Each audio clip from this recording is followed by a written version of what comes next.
yonidagi qizlarni ko'rganimda ularning papkalari semiz. Toshkentga ketaman. Bu yerda Andijonda Zulfiyachilar bilan birga yura olmayman. Qo'llarini ikkita yetadi deb shunday qildim. 14 marta topshirgan bo'lsam, yoshim yetguncha topshiraman.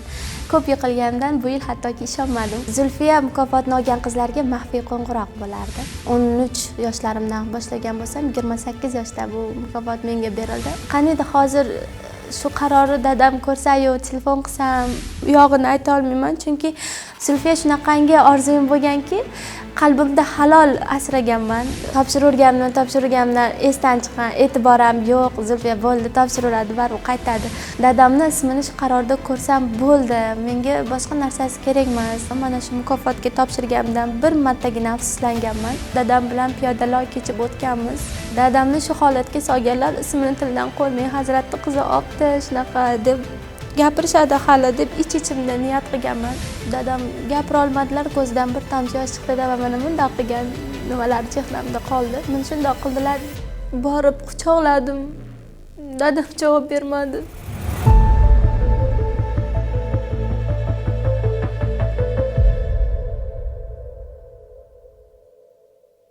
Andijon shahrida tug'ilganman. Hozir 28 yoshdaman. O'zbekiston Davlat jahon tillari universitetida 1-bosqich tayanch doktoranturada tahsil olyapman.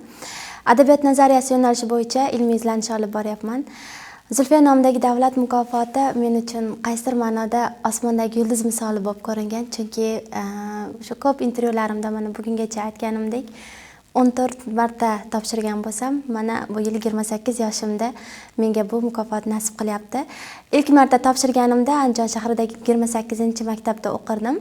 Bog'shamol dahasida bolaligim o'tgan, oddiygina oilada tug'ilganman. Dadam iqtisodchi bo'lganlar, onam o'qituvchi. Oilada 3 farzandmiz va men 2-farzandman. Bu mukofotga topshirishim juda ham qiziq bo'lgan. Aslida ota-onam davlat xizmatchilari bo'lganliklari uchun bizning oilada mukofot haqida gapirish yoki mana shunday mukofotlarga topshirish degan narsa u darajada bo'lmagan. Asosan ta'lim olishimizga, til o'rganishimizga va qizlarga xos bo'lgan hunarlarni egallashga, bilasiz, Bog'shamolda ko'proq chekka joylarda shunaqa talab bo'ladi qizlarga. Hattoki sinfdoshlarim ichida ko'p tengdoshlarim o'qimasdi. Maktabni bitirgandan keyin ko'pchilik turmushga chiqib ketgan. Sinfdoshlarim ichida bitta oliy ma'lumotliman. Hozirgi kunda oxirigacha yetib kela olayotgan. Ko'p qizlarimiz havas bilan qarashardi. Shu bolaligimdan tadbirlarda faol bo'lib yurib, mikrofon ko'tarib yurishni yaxshi ko'rardim. Aniq eslayman, 1-sinfda o'qiyotganimda 1-sinf rahbarim Jamila opa kelajakda kim bo'lasiz degan insho yozdirgandilar va u paytlari jurnalist aslida kim, shoir kim, adabiyotshunos kim degan tushunchalar bo'lmasdi. Oddiy bolalikcha orzuyimiz bo'lganda va shunda televizorda ko'rgan chiroyli kiyinib, formada mikrofon tutib gapirgan ayollarni yaxshi ko'rganim uchun jurnalist degan fikr hayolimga qo'qqisdan kelgan va men jurnalist bo'laman deb dadil aytganimni juda yaxshi eslayman. Shu zaylda 9-sinfni bitirdim. Maktabda ham a'lo baholarga o'qidim, imtiyozli diplom bilan tamomladim. Dadam oilada juda ham tartibli inson edilar, Alloh rahmat qilsin. Qizlarga juda qattiq qarardilar. Ishonchini biror marta suiiste'mol qilmagan bo'lsak ham, dadam juda ham talabchan inson bo'lganlar. Va shuning uchun ko'p o'yin kulguga, o'rtoqlar bilan o'ynashma, biror yerga borishma, shunaqa narsalarga qo'shishni nimagadir yoqtirmasdilar. Ta'lim olish uchun repetitorga berish, bu boshqa masala bo'lgan oilamizda.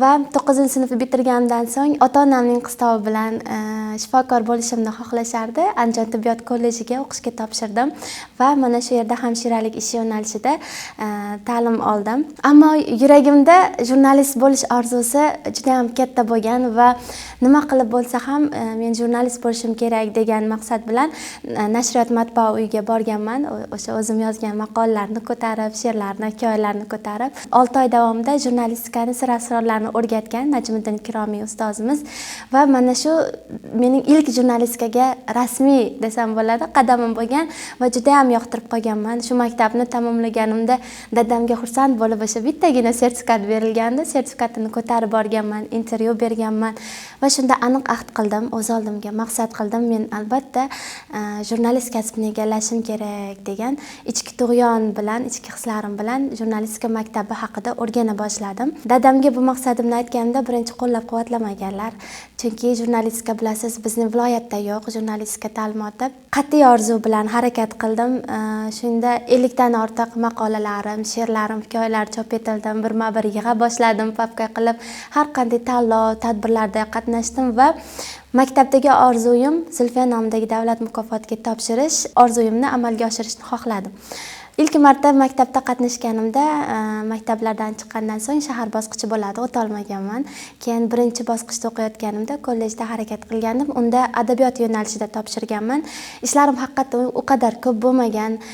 Hattoki Zulfiya mukofoti qanday mukofot aslida, u nimaligi chuqur kirmaganman. Shunchaki prezident berishi, buni davlat e'tiborida bo'lishingiz va bu o'qishga imtiyoz berishi haqida bizga endi ustozlarimiz aytgan. Uni targ'ibotlar qatnashganmiz va havas ortidan shunchaki intilganman. Va birinchi bosqichda o'sha topshirganimning o'zidayoq menga ishonch bildirilib, u paytda viloyatdan bitta yo'nalish bo'yicha 3 nafar qiz tavsiya etilardi va Qo'g'irchoq teatrida viloyat bosqichida qatnashganimda meni ham nomzodim omadim kelib respublika bosqichiga tavsiya etildi. Va shundan so'ng harakat qila boshladim, tirishdim. Bilasiz, zulfiyachilar deganda usta ko'k varoli papka tushuniladi. Shuni to'ldirish o'zi bo'lmasdi. Yonidagi qizlarni ko'rganimda ularni papkalari semiz va meniki ularning oldida qaysidir ma'noda kichkina bo'lib ko'rinardi. Qatnashib to'ldiraman, harakat qilaman deb birinchi yil uncha u qadar kutmadim va ikkinchi bosqichda o'qiyotganimda haqiqatda harakat qildim. Va meni harakatlarimni ko'rib dadam ham asta-sekinlik bilan mana shu kasbga qiziqayotganimni, davlat mukofotiga harakatimni ko'rib, o'zlari yo'l bera boshladi. Ozgina talabchanliklarini, qaysidir ma'noda talabchanliklari kamaydi va shunda ikkinchi marta topshirganimda ham adabiyot yo'nalishidan sovrindor bo'lgan. O'sha yillari 4-5 marta respublika bosqichiga adabiyot bo'yicha chiqqan bo'lsam, 4 yil ketma-ket adabiyot yo'nalishi olgan. Ya'ni o'sha men bilan birgalikda chiqqan qizlar olgan. Bu menga juda ham qattiq turtki bo'lgan. Juda yaxshi eslayman. Zulfiya mukofotini ola olmagan qizlar buni yaxshi tushunishadi. Nomzodlikka qaytgandan keyin o'sha 8-mart arafasida medalni prezident topshiradi. Bahorni kutib olish men uchun juda ham qiyin kechgan. Oynai jahon qarshisida o'tirib olib yum-yum yig'lardim. Meni ko'rib dadam xafa bo'lardilar, onam xafa bo'lardilar. Mayli, senga unov beramiz, bunov beramiz, qachondir olasan deb suyuntirib, kayfiyatimni ko'tarishga harakat qilishardi. Lekin bilaman, otamni ich-ichidan haqiqatda olishimni xohlagandagi orzusi menga kuch bergan. Baribir men shu mukofotni olaman deb tirishib va 3-bosqichda ham yana harakat qildim kollejda o'qiyotganimda. Va mana shu yil juda ham olishim kutilgan yil bo'lgan. Chunki o'zlari sezadi, bu mukofot olgan qizlar bilishadi, sizni qo'shimcha o'rganayotganini bilib qolasiz, qaysidir tarafda yoki o'qishingizdan surishtirishadi yoki obyektivkangizni o'rganishadi. Mana shunaqa bo'lgandan keyin Xudo xohlasa bu yil men ham sazovor bo'lishim mumkin ekan degan fikr bo'lgan va tayyorlanib turinglar degan hattoki xabarni ham olganmiz. Dadam nihoyatda suyungandilar. Chunki oddiy maktabni o'qib, oddiy tibbiyot kolleji, bilasiz, u payt imtiyozi bor. Haqiqatda kollejni bitirgandan keyin xohlagan universitetimga imtiyoz bilan o'qishga kirishim mumkin. Juda ham kutganmiz va 6-mart kuni Jizzaxlik dugonam bor edi. O'sha yili Zulfiya mukofotida sovrindorlar allaqachon chaqirilib bo'lganligini telefon qilib xabarini bergan. Shu yil ham juda qattiq xafa bo'lganman va hamma narsadan dunyodan kechib deymizmi, arazlab uyda yotganimda dadam yonimga kirganlar, mayli, bo'lmasa Xudo xohlasa Andijon davlat universitetiga kirasan, yana topshirasan, kuyunman deb dalda berganlar. Keyin yo'q, dada, men Toshkentga ketaman, bu yerda Andijonda zulfiyachilar bilan birga yura olmayman deb hattoki bosh olib ketishni rosa xohlaganman. Va dadam ruxsat bermaganlar, o'sha paytda indamaganlar-ku, chunki bilamiz, dadam bir narsaga yo'q dedim, ularni ko'ndirish juda qiyin edi. Bir hafta rosa yig'lab yurib Toshkentga borib kelishga ko'ndirganman. O'sha paytda holatimni ko'rib dadam Chunki repetitorga bormaganman. Universitetga kirish uchun bilasiz, qizlar, abituriyentlar qattiq tayyorgarlik ko'rishadi. Bizning paytimizda ballar juda yuqori edi. Ayniqsa poytaxtdagi oliygohlarga kirish juda qiyin bo'lgan. O'tish ballarini ko'rganimizda 187.2 kontrakt o'sha shartnomaga o'tish balli hisoblangan. Dadam balki uzoqni o'ylaganlarmi, qizim menga ko'zlari yetmagan, kira olmaydi, yana bundan ham yiqilsa katta zarba bo'ladi deb tushunganlar. Lekin shunga qaramasdan omadimni sinab ko'rishga harakat qilganman, chunki Allohim bir eshikni yopsa, ikkinchi eshikni ochib qo'yadi deb ishonardim. Qattiq Toshkentga olib borganlarida dadam bilan Toshkentni o'zlari birma-bir aylantirganlar. Poytaxtni birinchi marta ko'rganimda talabalar ko'zimga mustaqilroq ko'ringandi. Shuning uchun men ham ota-onamning oldidan chiqib mustaqil bo'lishni, o'zim kuchim bilan oyoqqa turib, viloyatimdan uzoqroqda, eng qiyinroq bo'lgan pallada juda ham bir natija ko'rsatishni xohlardim. Jahon tillari universiteti bilan Milliy universitetni kirish ballarini o'rganamiz degan maqsadda u yoqqa borib, eski yildagi natijalarni ko'rib, dadam fikri o'zgarib qolgan. Ishonmaganlar, xohlamaganlar va ortga qaytganmiz. Keyin dadam qat'iy qaror qilib, Andijon davlat universitetiga topshirasan deb qat'iy turib olganlar. Yo'q dada, men harakat qilaman. Kirsam, kirmasam birinchi yil imkoniyatimni sinab ko'raman. Yoshman, chunki maktabda 6 yoshdan kirgandim. Yoshim teng bo'ladi, kira olmasam ham deganlarimda dadamga bir hafta yig'laganim aniq esimda. Oxiri ko'ndirganman. Hujjat topshirishga 2 kun qolganda borib, Jahon tillarini xalqaro jurnalistika fakultetiga o'qishga topshirib kelganmiz. 2015-yilida o'qishga topshirgan yilim mukofotga sazovor bo'lmagandan keyin bilasiz, Islom Abdug'aniyevich Karimovni prezidentlik saylovi uchrashuvlari bo'lib o'tgan shu pallada va 14-fevralda men Bobur maydonida so'zga chiqaman. Yagona yosh bo'lib ustozim Xurshidabonu Qo'chqarova nutq tayyorlab, meni shu yerda Bobur tavalludiga atalgan katta tantanali tadbirda so'zga qo'yganlar. Viloyat hokimimiz Shuhratbek Abdurahmonov ishtirok etgan, bu yoqda yozuvchilar uyushmasi, xullas kattakorlar deb qo'yamiz o'zimiz tilda, kazolar kelgan. Shunda nutq so'zlaganman va viloyatimiz hokimlariga yoqib qolgan va eshitganmanki, yaqinda prezident tashrif kutilyapti Andijonga. Shunda hokimiyatda ishlaydigan nimalarimizdan eshitganimizdan keyin ich-ichimdan niyat qildim, onamga aytgandim. Hech bo'lmaganda prezident uchrashuviga kirsam ham mayli edi, medalim bo'lganda meni ham olib kirishardi ona deb yig'laganimdan 2 kun o'tgandan keyin 5-mart sanasida viloyat hokimligini kadrlar bo'limidan telefon qilib, uchrashuvga ham emas, so'zga chaqirishgan meni va shu birinchi mening eng katta yutug'im deb o'ylayman. 18 yosh edim, ya'ni ilk saylovchilarga u paytda pluslari ko'p edi va shunda Islom akademiyasi rektori hozir vafot etdilar, Alloh rahmat qilsin, Rustam Sobirovich degan kishi har doim shu prezident uchrashuvlarida viloyatga yurib, so'zga tayyorlaydi yoshlarni. Shu odamning oldiga kirganmiz. Saida Bonu opam bilan birgalikda hokimiyat eshigini tagida ko'rishib qolganmiz. Ularni ham so'zga nomzod sifatida chaqirganlar. Kirishimizdan mendagi motivatsiya tushib ketgan, chunki opamni medallari bor, Saida opamni menda yo'q. Bilamanki, kirishim bilan meni anaqa ko'rmaydi ham, eshitib ham ko'rmaydi. Medali borlarga ko'proq e'tibor beradi deganman va ular ingliz tilida she'r o'qidilar va Rustam Sobirovich rahmatli menga qarab, Muhammad Yusuf she'rdan bilasanmi deb so'radilar va bilaman deb aytsam, keyin to'rqator Andijon haqida o'qilgan she'ridan aytib ber dedi.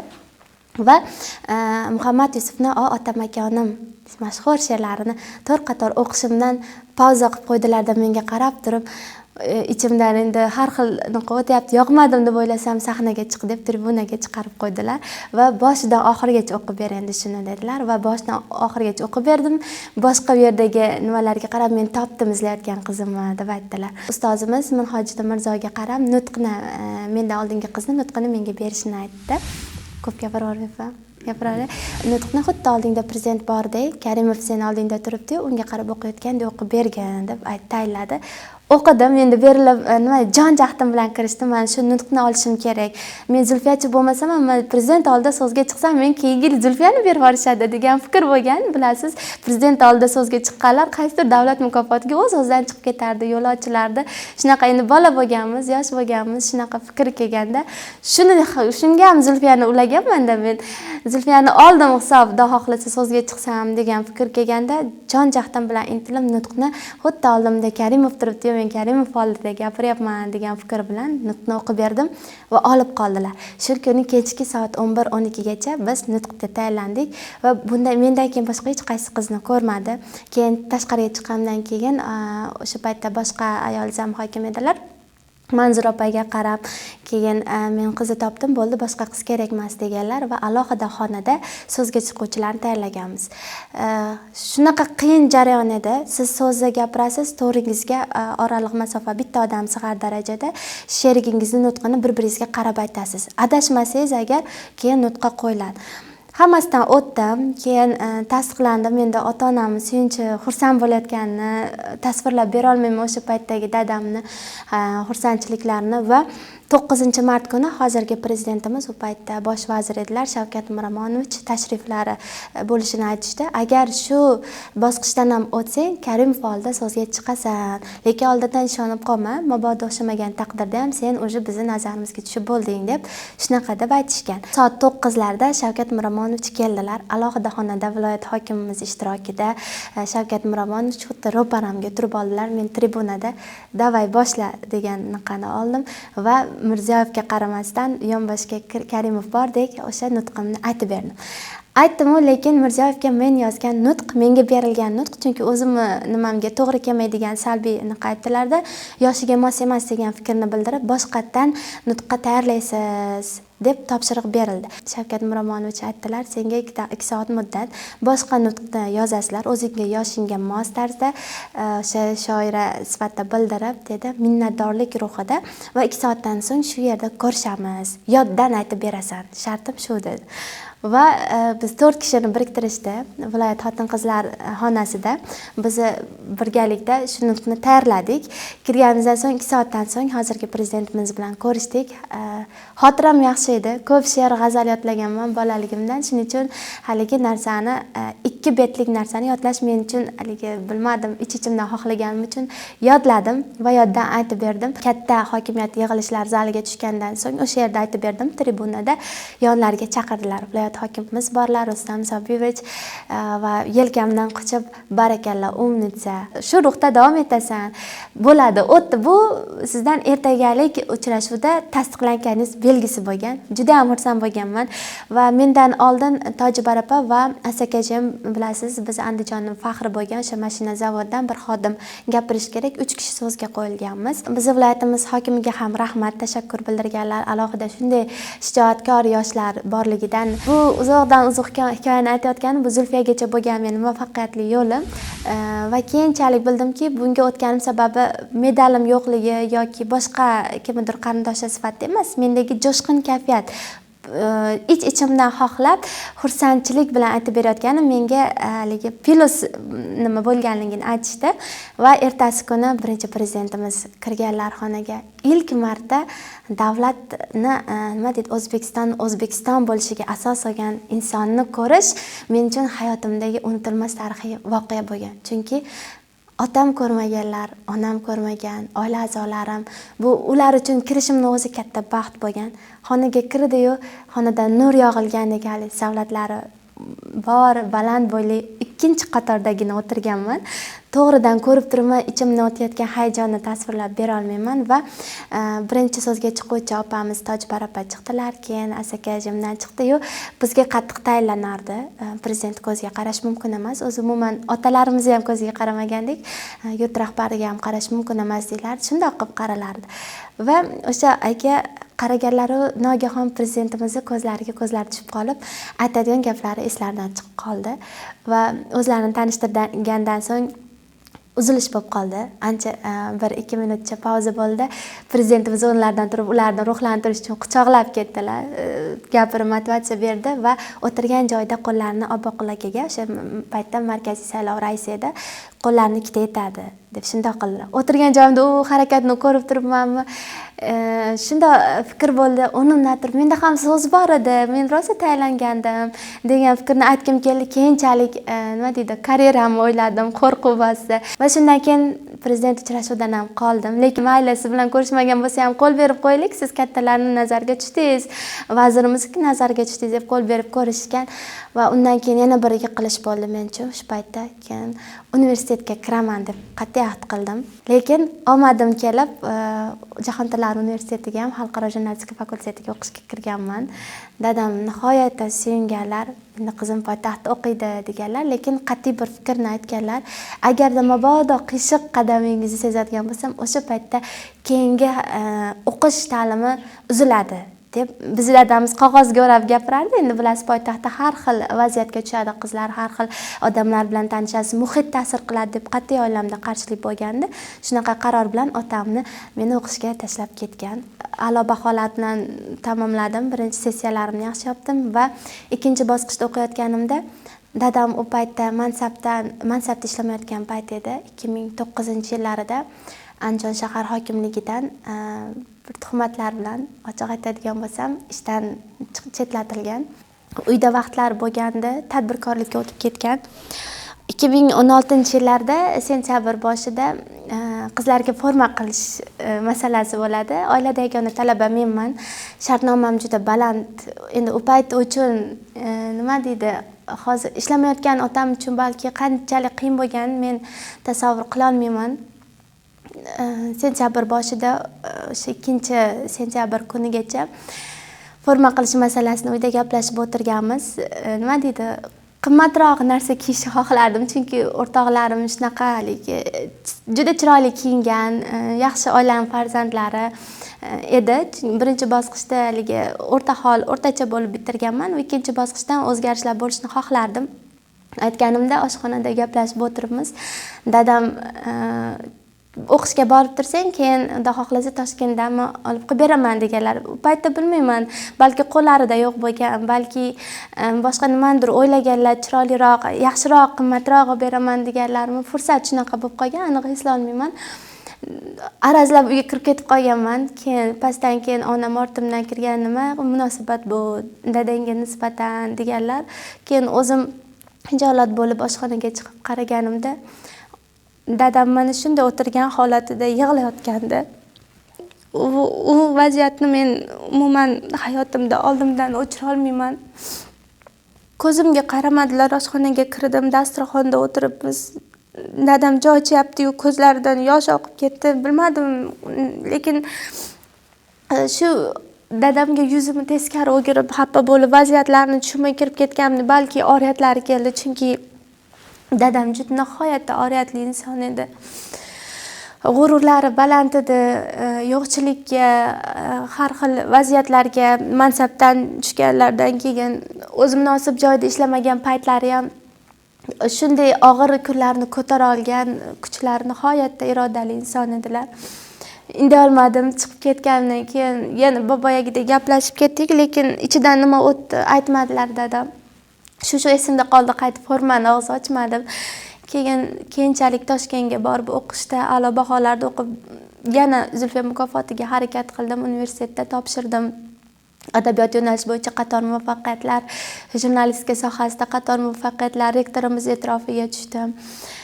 Yana bir yil topshirganimda dadam qo'mitadan olib ketishga borganlar. Suhbatimiz o'tgandan keyin borganda viloyat hokimligimizdan Hazratullo Toshkentga boribdi, shuni mukofotni gaplashishga bordi deb o'ylaganlarmi, dadam shunchaki meni olib ketishga borganlar. Har xil vajlar bo'lgan va ustimizdan haligi salbiy e'tiroz tushgan respublika qo'mitasidan. Shundan ham qaytarishgan. Keyin o'sha yili bilganimda hattoki 100 talik fayl nimamni yo'qotib qo'yilishgan. Respublikaga borganman, lekin respublikada suhbatda qatnashib kelganimda ham hujjatim topilmagan. O'sha Zulfiya mukofotiga respublika bosqichida qatnashdim, lekin suhbatga kelgan bo'lsam ham hujjatim viloyatda keyinchalik yetkazib berilgan. Qaysidir men tagiga yetmaganman, hech qachon ko'rgan nima deydi, nohaqlik demayman, bu men taqdirim. shuncha uzoq yil topshirgan bo'lsam, maktab paytim 9-sinfda mana 13 yoshlarimdan boshlagan bo'lsam, 28 yoshda bu mukofot menga berildi. Vaqtini kutardim. O'zim munosib bo'lgan paytda, loyiq bo'lgan paytda, xalqning e'tirofi bilan, qiyinchilik bilan erishsam ham, shu birinchi yillarim aytganman, balki niyatim ketgan, yoshim yetguncha topshiraman deganman. Paytda 22 yoshgacha edi Zulfiya mukofotiga topshirish va prezidentimiz qarori bilan bir kun televizor ko'rib o'tirsam 30 yoshgacha oshirildi va buni yana imkoniyat deb o'yladim. Harakat qildim. Yoshim hali bor ekan, 23 ga kirib qolgandim. Harakat qilaman, baribir olishim kerak. Balki men shu mukofotni olsam, dadamni hozirgi ko'ngillarini ko'tararman. Sal bo'lsa ham ismlari prezident qarorida chiqqandan suyunarlar.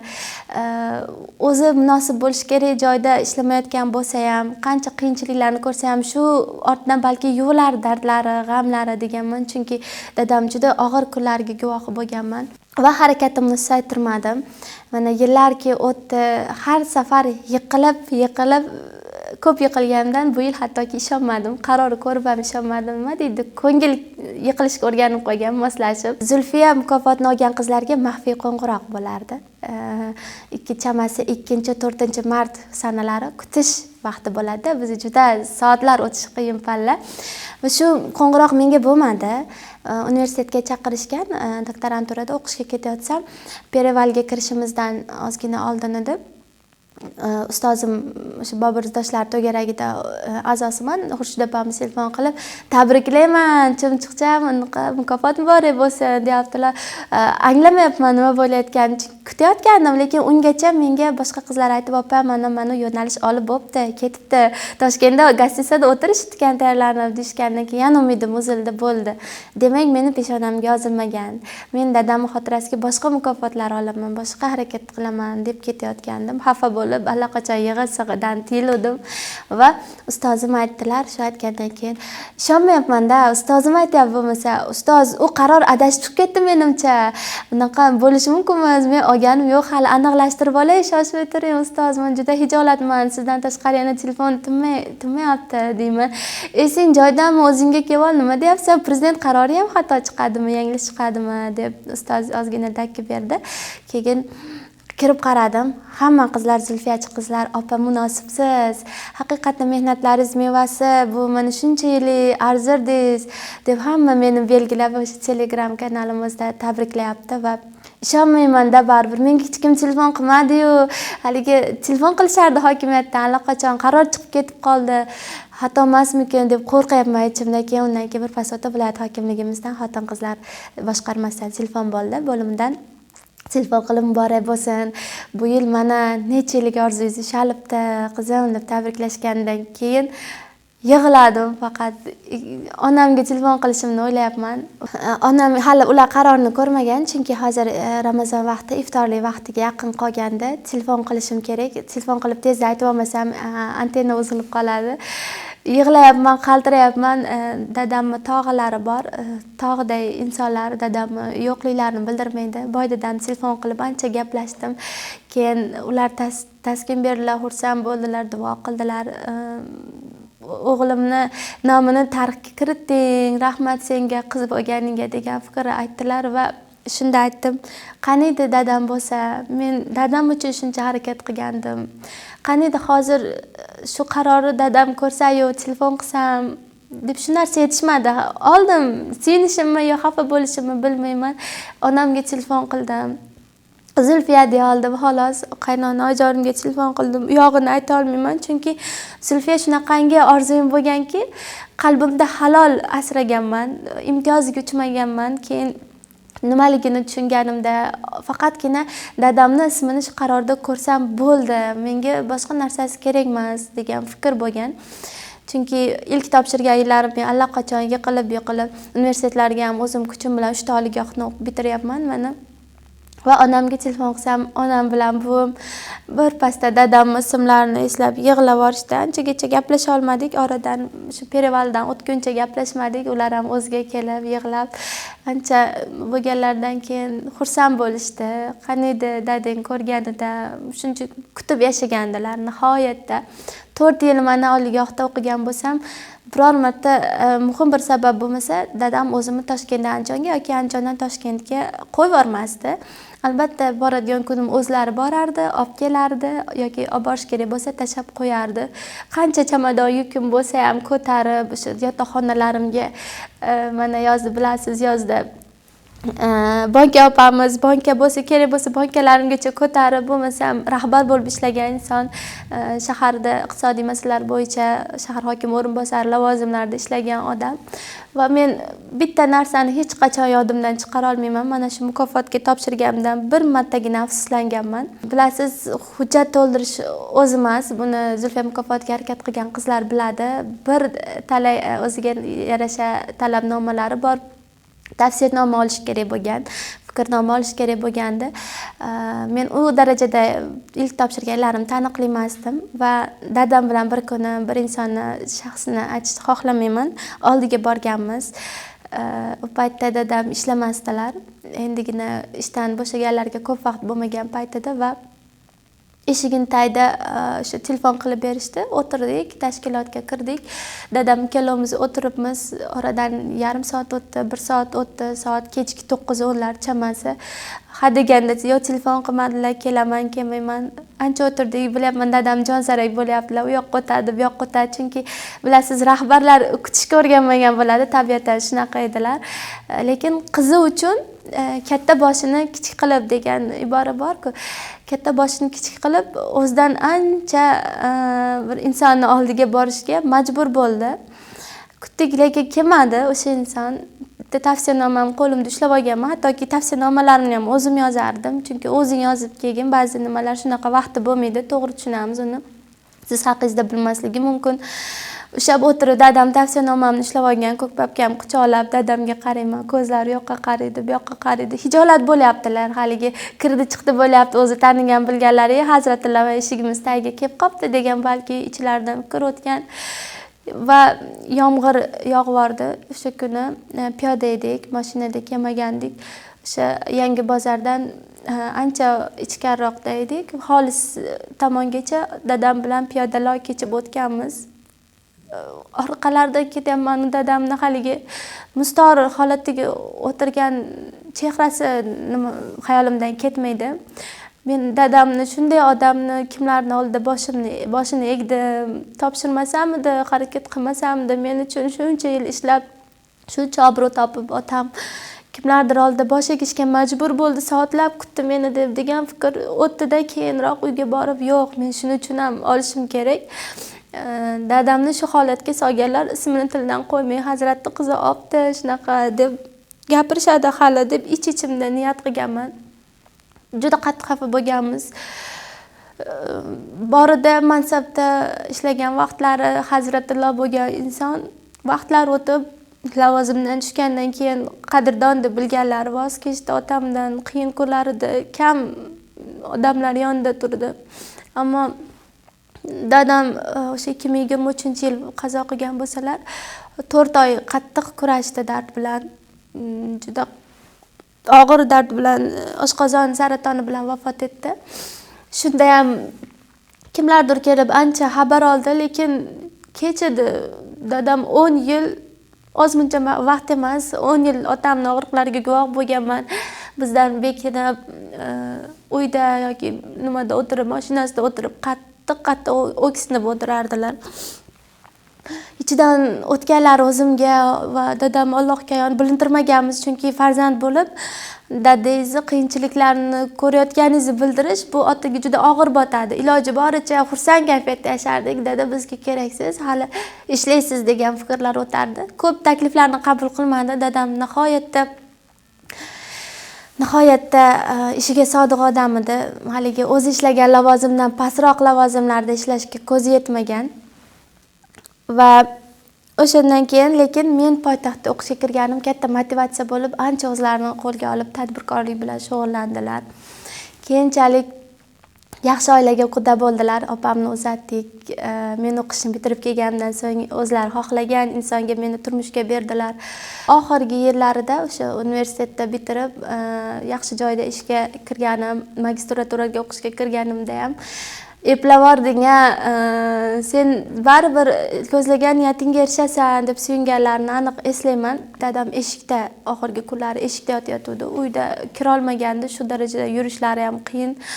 3-darajasi bo'lgan kasallikni. Bir marta ximiya olganliklaridan so'ng nihoyatda bular ximiyani olgan odam qiziydi. Shunaqa nima bo'lgani uchun birga eshikda uxlaganman. Dadamning yonida stolni qo'yib olib, dadam divanda kirib kel deb unamasa ham ushlab oyoqlarini uqalab yonida qarab o'tirganman va 20-may kuni soat 9 da kechki payt dadam bilan ancha uzoq suhbat qurdik. Bilasizmi, hattoki ko'p o'g'il farzandlar, qiz farzandlar bilmayman bu munosabatda his qila olmaydi. Faqat balki bordir, men bilmadim. Uzoq edi suhbatlarimiz. Dadam bilan 4 soat, 5 soat, hattoki ertalabki 4-5 bomdodgacha vaqt bo'lib ketardi bizni gaplashganlarimiz. Yaxshi ko'rardilar hokimiyat haqida gapirishi, ishlari, ko'rgan odamlari, lavozimga tayinlagan odamlar haqida. Chunki ilk ishlarini otdel tashkiliy ishlarni nazorat guruhida boshlagan dadam faoliyatlarini. Siyosiy jarayonlarga qiziqish menda shunda uyg'ongan. Shunda oxirgi kun ekan, endi bilmaganman, u paytda dadam bilan gaplashyapmiz. Nimadir tasalli bergim kelib aytdim, xudo xohlasa dada ukamga ham o'zim turaman. O'qishlarni bitirib olsa Toshkentga o'qishga topshiraman, doktoranturaga kiraman, yonida xabar olib turaman, hijolat bo'lmang dedim. Ertasi kuni komandirovkaga ketishim edi. Poyezdga bilet olgandim. Borib, ukam bilan ko'rishamiz. Yaxshi joyda siz olib boradigan joyga olib borib mehmon qilib kelaman. O'zingiz bormasangiz ham xafa bo'lmaysiz degan so'zni aytdim. Va bu yil magistraturani tugatsam, doktoranturaga kiraman, muncha stipendiya olaman ekan. Keyin sulfiyani ham olaman. Ismingizni ko'rasiz, siz faqat tuzalib keting, hali sizga chiroyli kunlarim boradi degandim. Dadam gapira olmadilar, ko'zidan bir tomchi yosh chiqdi va mana bundoq qilgan nimalar chehramda qoldi. Meni shundoq qildilar, bo'ldi, boshqa gap aytmadi. Xayrlashadigan vaqtimiz edi. Keyin kech dadam uxlab qoldilar. Uxlashlari rosa qiyin bo'lib qoldi. Juda yaxshi eslayman u kunlarni. Qanday yashadim bilmadim, chunki ko'z oldingizda ota-onangizni so'nib borayotganini ko'rish, men ota-onasi hayotlariga aytgan bo'lardim. Asrab avaylashlarini, qadriga yetishlarini. Bu juda ham qiyin. Qo'lingizda pulingiz bo'ladimi, tanishingiz bo'ladimi? Men Allohim umr bermasa juda ham qiyin. Ayniqsa ota-onangizni to'shakka mixlanib qo'yganini ko'rish, sizni eng yaxshi orzularingiz ham ularni tikalab bermaydi-da. Men shukr qilaman. Men dadam har holda yomon yashamadilar. Izzat, ikrom, hurmat vafotlaridan keyin ham ancha inson yaxshi taraf bilan esladi. Shunday insonni qizi bo'lganimdan doim faxrlandim. Men uchun otamni qanaqa lavozimda ishlashidan qat'iy nazar eng yaxshi dada bo'lgan. Doim qizim, farzandim, yuragimsan degan so'zlari bor edi. Va xayrlashib ketganimizdan so'ng ertalab soat 5:30 da poyezdga chiqishim kerak edi. Ishdan komandirovkaga Toshkent Chinozga ketayotgandim va soat 4larda onam telefon qildilar, dadang og'irlashib qoldi. Uyga borib turinglar, hozir doktorga borib qaytyapmiz dedilar. Boshqa gap aytmadi. Lekin turmush o'rtog'imga amakim telefon qilib, menimcha men juda ham hayotimda eshitishni qo'rqqan so'zni aytdilar. Turmush o'rtog'im chehralaridan sezyapman, anglamadim. Qanday kiyinib uydan chiqayotganimni, poyezd biletini atmen qilishim kerak, ishxonamga aytishim kerak, men keta olmayman, shunaqa dadam va og'irlashib qolibdi degan so'zlarni telefon klavishlarini bosa olmayman, qaltirayapman. Uyga ketyapmiz. Borsam uyda qanaqadir tayyorgarlik bum yo'q, kinoyimlar bor va birdan hamma yog'ni yig'ishtirib nimagadir tayyorlashayotgandi. Ko'z oldimda qolgan narsa dadamni qidiraman. O'sha eshikda bo'lsa ham divanda o'tirgan holatlarini qidiraman va kinoyim oshxonaga kirsam, nima qilyapsizlar deb so'radim. Desam, Mohinur o'zinglarni qo'lga olinglar, shunaqa akam omonatlarni topshiribdi degan so'zni aytdilar. Eshikka qanday otilib chiqqanimni, nima qilganimni umuman eslay olmayman. Bum bor edilar. O'zinglarni bosinglar. Hamma bandani boshida deb farzandi vafotini bilgan shunaqadar irodali bu. Bizni yupatishga harakat qilyapti. Opam kirib keldi ortimizdan. Birdaniga o'sha bilasiz o'zbekchilik motamga tayyorgarlik va yarim soat o'tgandan so'ng 6ga yaqin dadamni o'sha sevimli bizni Toshkentga qatnaydigan mashinasida otamni olib kelishdi. 787 nomerlari uzoqdan ham tanirdim. Oppoq, doim o'zi qanday yursa mashinasini ham shunaqa olib yurgan otam, hattoki kasalliklarda ham minmasa ham, haydamasa ham yurdirib qo'yardi. Tog'am minib olganlar. Olib kirishdi, qarab turibman, ilohim noto'g'ri bo'lsin deyapman. Faqatgina hayolimdan shu narsa o'tyapti. Va o'sha men ustini ko'tarib yopib qo'yayotgan adyolda o'ralgan otamni yuzi mashinadan olib tushdi. Borib quchoqladim. Dadam javob bermadi. Uyga olib kirishdi, yotqizishdi, boshida tilovat qilyapmiz, o'tiribmiz. Hech narsa deya olmayman dedi. O'sha buvim aytgan so'zlarni ham aytishga tilim bormaydi. U kunlarni qanday yashaganimni umuman eslay olmayman, lekin boshida tilovat qilyapmiz. Dadam yig'ladilar o'sha paytda. Vafot etgandan keyin ham azon aytilguncha ruhlari eshitadi, mayit eshitadi deyshadi. Va bizdan rozi bo'ling, sizdan mingdan ming rozimiz dada degan so'zlarni aytyapmiz. Dadam yotgan o'zi mayit bo'lsalar ham yig'ladilar. Shunda qat'iy qaror qildim. Ich-ichimdan o'tdi. Hali va'da dadajon. Ismingizni tarixga kiritaman albatta. Siz o'zingiz hayotingizda ko'rmagan bo'lsangiz ham sizdan keyin hali siz xohlagan tirikligingizda xohlagan e'zoz albatta bo'ladi deb o'sha mayit bo'lgan hollarda tepasida turib va'da berdim. Motam marosimi o'tkazganimizdan keyin ham 40lari ichi o'sha o'zbek marosimlaridek prezident stipendiyasiga harakat qildim. Universitetda tayyorgarlik bo'layotganda va prezident stipendiyasida ham bilasiz, o'sha ism отчество chiqadi va magistrlar uchun, magistratura bosqich talabalari uchun prezident stipendiyasiga harakat qilib 3ta bosqichdan o'tdim. Uyda marosimda kuzatamiz, bir yoqda hujjat qilaman. U paytda qanday iroda topganman o'zim azada bo'lib turib bilmayman. Va topshirganman, o'zim farzandimga homilador edim. Qornimda 4 oylik, 5 oylik bolam va noyabrda ikkinchi o'g'limni dunyoga keltirganimda aniq eslayman, bir kun oldin universitetdan telefon qilishib, shu kuni 28-kuni Toshkentda vazirlikda test deb aytishdi. 26-kuni o'g'lim tug'ildi va uni dunyoga keltirgach, borasizmi yo'qmi, endi vaziyatingiz qanday deshdi. Men boraman dedim. Radomdan chiqib boraman, shu yerdan to'g'ri boraman deb aytdim va yakshanba kuni farzandli bo'lgan bo'lsam, seshanba ertalab raddomdan chiqdim va chiqib Toshkentga otlanib, uydagilardan duo olib, men dadamga va'da berganman, Zulfiya bo'lmadi-yu, hech bo'lmasa shu bo'lsin degan maqsadda qildim, lekin farzandim birdan og'rib qoldi va biz qaytishga majbur bo'ldik. Keyin yana Zulfiyaga topshirdim. Keldi, Zulfiyaga topshirib suhbatlardan o'tdim. O'g'lim 40 chiqmasdan turib onamga qoldirib Zulfiyani suhbatiga borib keldim, respublikaga. Ammo bu yil ham bo'lmadi. Keyingi yil yana topshiraman dedim. Nima desam, uyimdagilar ham allaqachon ko'nikib ketgan bunga. Topshirganimdan esdan chiqqan, e'tibor ham yo'q. Zulfiya bo'ldi, topshiradi, baribir qaytadi. O'zimdan boshqa hech kim ishonmasdi bu mukofotni olishimga. Faqat shunaqa paytlarimda ota-onam tirgak bo'lgan. Men ham shuncha narsaga nima uchun erishyapman? Albatta Zulfiya mukofotini yoshlar olishi kerak emas-ku. Albatta nimadirga erishgan, keyinchalik buni oqlaydigan, ilmiy ish qiladiganlar ham bo'lish kerak ichida. Chunki biz ham maktab paytidan harakat qilganmiz, lekin meni ham maktab paytimda berishmagan-ku. Albatta nimadirga erishsa, katta nimalarni, yutuqlarni qo'lga kiritsa keyin deb aytishgandir balki. Hozir ayni tayyor vaqtim, men baribir olaman desam, bu yil mana oxirgi imkoniyat, sizga o'sha oxirgi shans deb aytdilar turmush o'rtog'im va oila a'zolarim qo'llab-quvvatladi. Hech kimga indamasdan til sertifikatini oldim. Toshkentga imtihonga borib keldim 2 marta. IELTS sertifikatini oldim, keyin milliy sertifikatini oldim. Doktoranturaga topshirayotganimni ham hech kimga aytmadim, oila a'zolarimdan boshqa, chunki bu jackpotdek narsa bo'lgan. Bilasiz, chunki Toshkentga topshiryapman.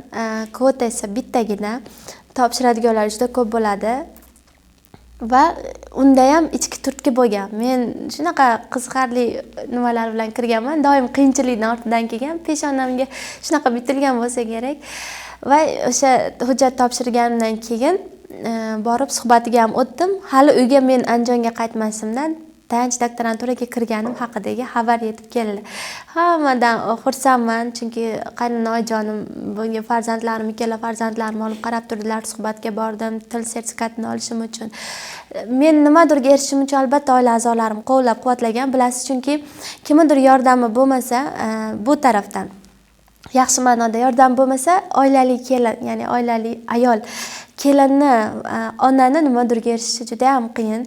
Qiz bolali vaqtimda imkoniyatlar boshqacha edi, lekin turmushga chiqqanimdan keyin men uchun qiyinchilik yanada ortdi. O'ziga yarasha keraklik mas'uliyatim, oilada turmush o'rtog'imning oldida o'ziga yarasha vazifalarim bor. Ishlayman ham, o'qiyman. Doim bitta narsa bilan band bo'lmaganman. Ish bilan birga o'qishni tenga olib ketganman va jurnalistik faoliyatni Saodat jurnalining viloyat muxbiriman. Hozirgi kunda ham 3 ta nashriyot bilan birga ishlardim. Yosh Kuch va Kitob dunyosi gazetalariga maqolalar doimiy 3 yildan buyon mana ishlarim ketadi. Maqolalar berib turardim. Otamning oldidagi birinchi vasiyatini bajardim. Ko'nglim yorishdi, lekin baribir Zulfiya boshqacha narsada.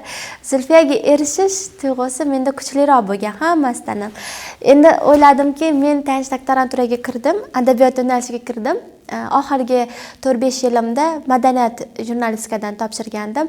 Balki Xudoyim birinchi yo'nalishda topshirgandek adabiyotga o'tishimni xohlagandir. Hamma narsa meni shunga chorlayapti. Bu yilgi qilgan ishlarim ham ko'proq adabiyot yo'nalishida bo'lgan. Balki adabiyotga topshirsam bu yil nasib qolar degan fikrda bu yil yo'nalishimni adabiyot yo'nalishiga o'zgartirdim. Bunaqa davlat mukofotlari uchun faqat respublika viloyat miqyosidagi emas, xalqaro natijalar ham juda katta ahamiyat kasb etadi. Buni yillarki topshirib, tahlil qilib, nima uchun ola olmayotganimni o'rganishim davomida shu fikrga kelganman va bu yil juda ko'p xalqaro natijalar ham qildim. Bilasiz, sport, san'atdan tashqari adabiyot yo'nalishi bo'yicha xalqaro darajaga erishish biroz mushkul. Bizda to'g'ri adabiyot festivallari bor boshqa, lekin san'at, sportga nisbatan baribir bizda imkoniyat kamroq. Va o'ziga yarasha grant masalasi bor. Grant doim ham yuta olmaysiz yoki bo'lmasa qaysidir qo'llab-quvvatlovchi tashkilot yordamida borib kelishingiz mumkin. Mukofot bilan taqdirlangandan so'ng aytganimdek afsonaviy qo'ng'iroq kechroq bo'ldi. Gostinitsaga bordik. Hamma jarayonni o'sha o'ylaganimdek ketyapti-yu, lekin nimadir men kutganimdek emas. Bu albatta dadamga telefon qilib aytish, o'sha biz uzoq 10 yil kutganmiz buni. 10 yilda baribir buyurmasa qiyin ekan, lekin onamga aytdim, bordik. Hattoki prezidentimiz oldiga chiqayotganimda ichimdan shunaqa his o'tdi. Yonimda kimdir men bilan birga qadam tashlayotgandek his qildim. Bu ilohiy qudrat, ilohiy kuch. Chunki otalar doim ota-ona o'tgandan keyin ham farzandini o'ylaydi. Qadam tashlab chiqyapman-u, ich-ichimdan ilohim nutq haqida o'ylamayapman, chunki nutqda ham tayyorlanganmiz. Prezident oldiga yiqilmasdan, turtilmasdan, sharmanda bo'lmasdan yuzim yorug' bo'lib esalomon chiqib shuni taqib olay. Dadam ismini o'qishini ham hattoki eshitmadim. Mohitur deyishdi va chiqayotganimda shunaqa his qildim. O'yladimki, dadam men bilan edi. Yonimda birga yurib chiqdi va prezidentni shunda ko'zlariga qara olmadim. Oldim, qo'l berib ko'rishdik, ancha fikrlar bildirdilar. Eslab qolgan faqat bitta gaplari, Xudo xohlasa, o'sha aytdilarki, doktoranturani tugatganingizdan keyin dissertatsiya himoya qilib bo'lsangiz, Andijonga borganimda tabriklayman, ilmiy ishingizda muvaffaqiyat tilayman degan fikrni aytdilar va mana shu gapi yodimda qoldi. Yum-yum yig'i kelyapti, o'zimni zo'rg'a bosaman. Rasmga chiroyli tushishim kerak edi. O'tgan hamma joyda foydalanadigan rasm bo'ladi. Shuning uchun yig'lab olmay, makiyajim o'chib ketadi deyapman xayolimda va qarab turib, faqat rasmga tushishni o'yladim o'sha paytda. Prezident qo'lini ushlab turib, men chiroyli, ko'zim yumilib qolmasin, gerday men shunaqa gavdamni tik tutib tushishim kerak deb qo'lini ushlab turibman. Ishshayib rasmga o'tishdik. Keyin orqamga qaytdim. O'tirganimdan keyin xotirjamlik ana shunda bo'ldi. Ungacha ham xotirjamlik, halovat, ishonch hissi bo'lmadi. Shuncha tayyorgarlik, qaror, hammasi boshqa narsa. Mana bu yerimga taqilgandan keyin haqiqatda men Zulfiyani opman. Bu haqiqatda tushimda emas, o'ngimda sodir bo'lyapti dedim, chunki 13 yil kutganman. Agar o'sha paytda birortam farzandli bo'lsa, 13 yoshga kirgan bo'lardim, maktabni tamomlaydi degan paytda. Bu haqiqatda ko'pchilik e'tirof etdi. Bilmadim, men uchun qiyinchilik deb hisoblamayman. Bilasizmi? Chunki nimadir ortidan yuguraversangiz, o'zingiz xohlab mana bu yeringiz bilan qilyapsizmi, unga qiyinchiligi sizga ko'rinmaydi. Kimlardir haqiqatda men topshirmagan bo'lardim, 2-yilroq kechib yuborardim. U zarulmi sizga shuncha hujjat qilib deydi. Zarul edi.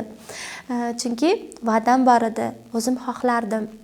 Shon shuhrati imtiyozini emas, shunchaki men shuni olib sahnada turganimni oila a'zolarim, ota-onam ko'rish kerak edi.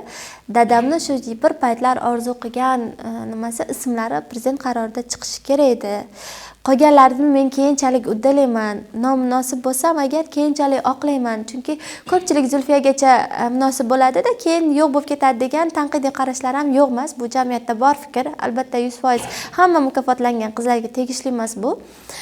Lekin o'ylayman, Zulfiya mukofotini berishda keyinchalik potensialni ham hisobga olib berishadi. Men tushunganim shu narsa. Faqat bugungacha erishgan yutuqlaringiz emas.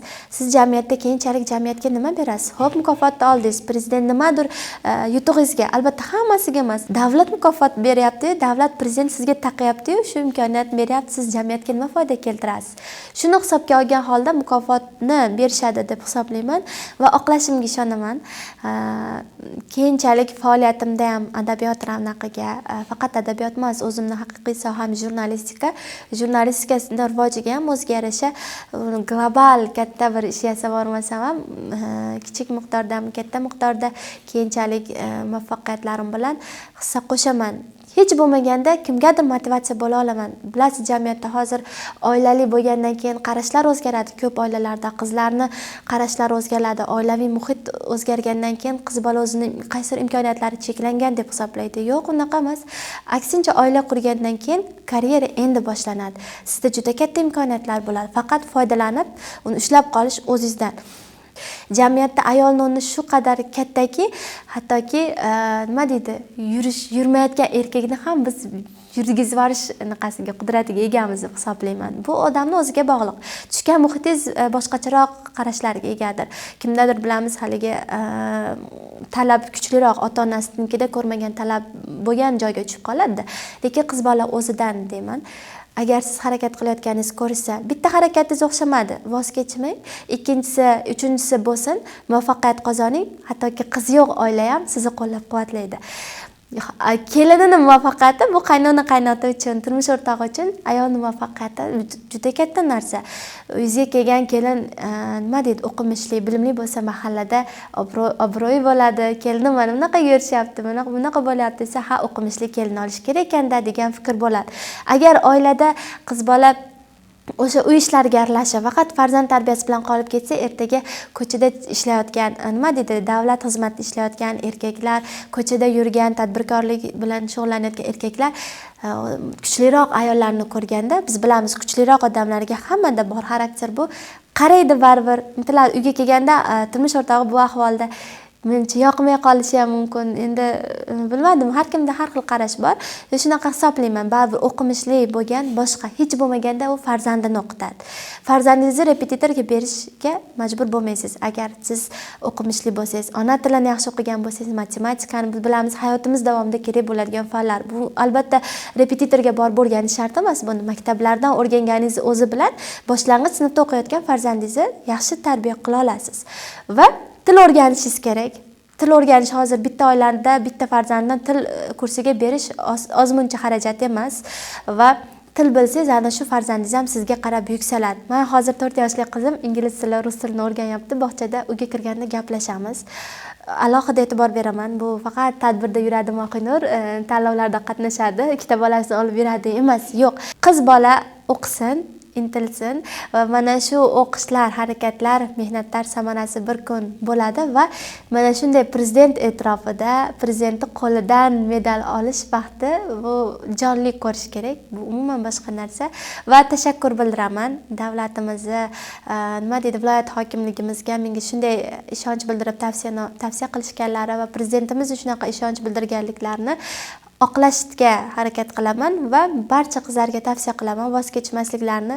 Menga 13 yilda kelgan mukofot sizga 1 yilda kelishi mumkin degan bo'lardim yoki 2 yilda. Muhimi ortga qaramaslik, faqat oldinga intilish, harakat va albatta natija sizni kutib turibdi.